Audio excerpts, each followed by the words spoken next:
যি সময়ত গোটেই অসমখন ডুবি আছে শোক সাগৰত, যি সময়ত জুবিন ক্ষেত্ৰত আহি সুৰৰ ভগৱানক শ্ৰদ্ধা জনাই হিয়া ধাকুৰি কান্দিছে দূৰ দূৰণিৰ ৰাইজে, সেই সময়ত জুবিন ক্ষেত্ৰত ওলাইছে একাংশ নিকৃষ্ট মানসিকতাৰ লোক। তেওঁলোকৰ নাই কোনো জুবিন আবেগ, আছে মাথো জুবিন ক্ষেত্ৰৰ পবিত্ৰতা বিনষ্ট কৰা। জুবিন ক্ষেত্ৰত প্ৰণামীৰ ধন চুৰি কৰি ধৰা পৰিল আনোৱাৰ হুছেইন। ৰাইজে জুবিন ক্ষেত্ৰত সেৱা কৰি প্ৰণামী হিচাপে দি থৈ যায় ধন, আৰু সেই ধনৰ ওপৰত চকু পৰিল এই আনোৱাৰ হুছেইনৰ।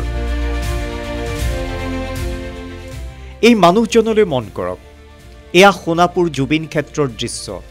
ভালকৈ মন কৰক, মানুহজনৰ নাম আনোৱাৰ হুছেইন। এতিয়া চাওক কি ধৰণেৰে ৰাইজে প্ৰণামী হিচাপে দিয়া টকাবোৰ এখন বেগত ভৰাইছে। কি নিকৃষ্ট মানসিকতা! তীৰ্থক্ষেত্ৰত আহি তেওঁলোকৰ এয়া দুষ্কাৰ্য।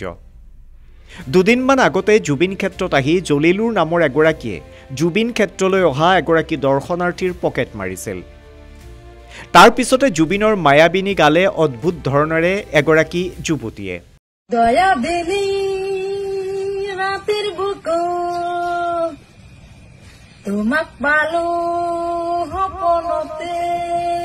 আজি আকৌ হাত দিলে প্ৰণামীৰ পইচাত। আনোৱাৰ হুছেইন এতিয়া ৰঙাঘৰৰ আলহী।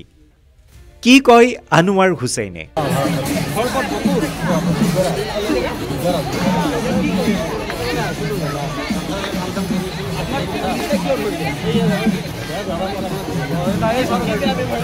এই চামৰ বাবে অসমীয়াৰ হিয়াৰ আমঠু এতিয়া সুৰক্ষিত নহয়।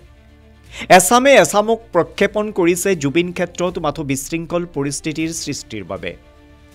জুবিন ক্ষেত্ৰত আহি এছামে দিছে অৰুণোদয় নালাগে, ৰেচন কাৰ্ড নালাগে, দাইল নালাগে আদি ধ্বনি। জুবিন ক্ষেত্ৰৰ পবিত্ৰতা নষ্ট কৰা এই চামক অসমীয়াই কেতিয়াও সহজভাৱে ল'ব নোৱাৰে, আৰু এইসকলক অসমীয়াই কেতিয়াও ক্ষমাও নকৰে।